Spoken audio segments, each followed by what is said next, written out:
Okay, our last topic, we're going to talk about depreciation. Now, depreciation means something very specific to us in accounting, right?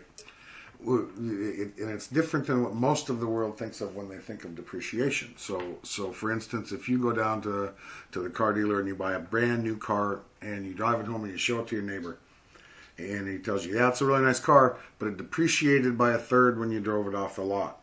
That's not what we're talking about, right? That's a very different thing than we're talking about. What we do in accounting is we take the value of that asset and we allocate it to the period that it provides us benefit, right?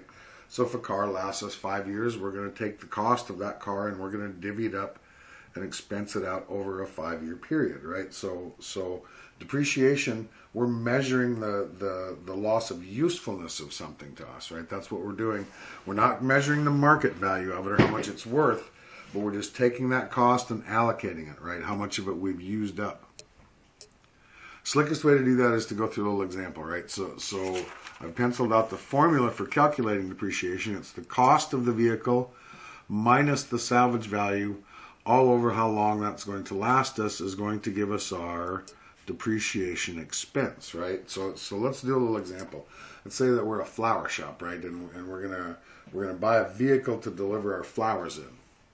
So we go out shopping and we come up and we decide that we're going to buy this vehicle, right? We're going to buy a Ferrari to deliver our flowers, right? And the cost of this car is what? The cost is $300,000, right? For our Ferrari. So we know that's what we're going to pay for it, right?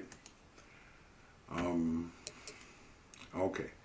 Now, we're going to estimate salvage value, right? We're going to drive this thing for a long time, and we're going to deliver a lot of flowers, right? And we're going to use up most of this car, but we think when we're done with it, it's going to be worth about $50,000, right? So that's what I think I can get out of it. Now, what this tells us already is I know I'm going to depreciate how much? $250,000 of this, and I'm going to depreciate that over how long? The useful life. Well, let's just kind of take a guess. Depreciation is based on estimates. We'll guess this car is going to last us 5 years, right? So if I take 300 minus 50, that's turned 50,000 divided by 5 years. Means what? $50,000 per year we're going to lose in usefulness of this car, right?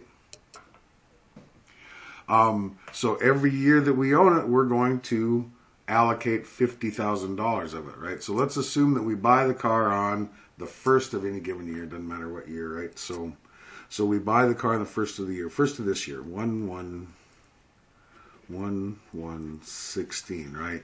We buy a Ferrari, and if I have a Ferrari, I'm going to have an account called Ferrari, right? $300,000, and we buy that thing with cash because we're a well-heeled flower shop, right? So I now have an account Ferrari, $300,000, right? So the day I buy this 1/1/16, I own this car, right? Well, time passes, right? We deliver flowers for our first year, and all of a sudden I'm where? I'm at the end of 2016, right? I'm at the end of 2016, and we know that we've used up what? 1/5 of the value of this thing, right? Of what we're going to depreciate, or $50,000 a year. So I'm going to measure the loss of usefulness. Debit to an account called depreciation expense.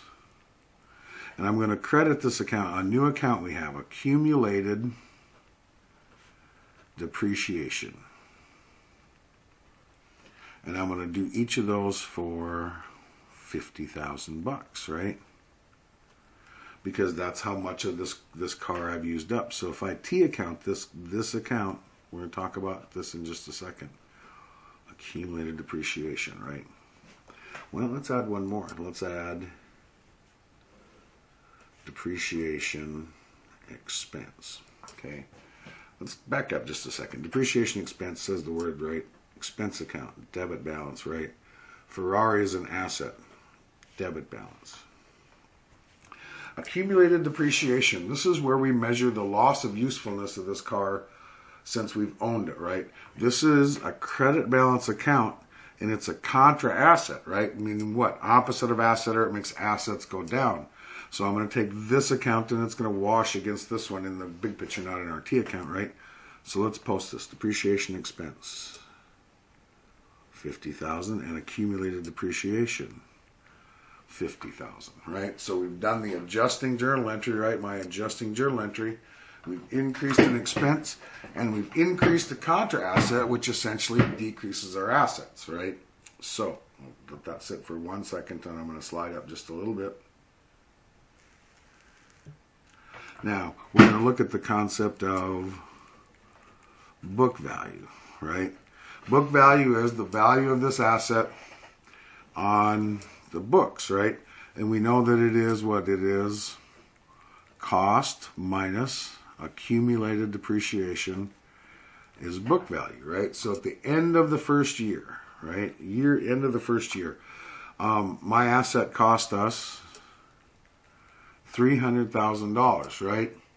But so far we've used up $50,000 of it, right? Used up $50,000 of the life of it. So my book value is $250,000. Okay, so that's depreciation at the end of the first year, right?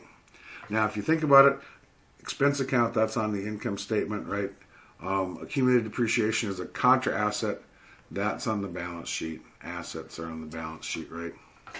Now, we know that our income statement says for the period ending, right? So at the end of 2016, I'm gonna reset this back to 0, right? So I can start counting for the next year. So at the end of 2016, that goes back to 0, right? That does not, because I'm carrying this forward, all right? That's on the balance sheet, right? So it keeps the balance. At the end of the second year, right, we've used up our car. Now it's the end of 2017, and we've used up our vehicle another $50,000 worth, right? So I do this again when? I do this again at the end of 2017, right? Same thing. And I post that entry, and I know that for 2017, I expense $50,000, and I add another $50,000 to my accumulated depreciation, which is the loss of usefulness since we've owned the asset, right? So now my balance in accumulated depreciation is $100,000 on the credit side, right? And at the end of year 2, my asset still cost $300,000. Now we've used up $100,000 worth of it, right, at the end of the second year. So now I have usefulness remaining of what? $200,000, right? And we're going to continue to do that same process at the end of every year until we get to the end of what? The 5th year, right? And at the end of the 5th year, we know that this balance in accumulated depreciation will be $250,000, right? Because that's how much of the car we depreciated, and the book value will be equal to our salvage value, right? Couple of key things to remember: accumulated depreciation is a contra asset, meaning it's an asset, but it has a credit balance, right? Assets have debit balances, right? But the contra asset has a credit balance, right? So that's the concept of depreciation. Hope that helps.